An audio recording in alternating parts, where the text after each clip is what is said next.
Welcome to Samba Samba. Enjoy the video. You start by validating hardware and drivers. This avoids wasted effort later. Install latest vendor drivers for both cards, then reboot to ensure Device Manager shows 2 GPUs. Once done, choose which card will render your game and which will handle encoding. You usually want the faster card rendering and the second GPU encoding. Next, plug your capture or secondary monitor into the encoder GPU if using pass-through. Make sure power connectors and BIOS settings allow both GPUs to be active. Now you configure your streaming app and routing so the second GPU actually encodes. In OBS, select the hardware encoder that matches GPU 2, such as NVENC for NVIDIA or VCE for AMD, and set bitrate and preset.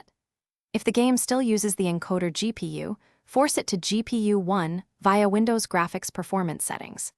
For the cleanest result, route a capture card or a monitor driven by GPU 2 into OBS. Otherwise, use display capture, but be mindful of duplicated GPU load and driver quirks that can cause stutter.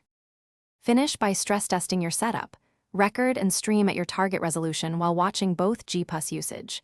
You want the encoder GPU near capacity but not maxed out, and the render GPU plenty of headroom. If you see dropped frames, lower preset or bitrate, increase B-frames, or change keyframe interval. If problems persist, make sure drivers are clean installed, try the other PCIe slot, and test with a single GPU to determine whether the issue is hardware, routing, or software related. This isolates the fault quickly. Thanks for watching. Consider subscribing if we helped you.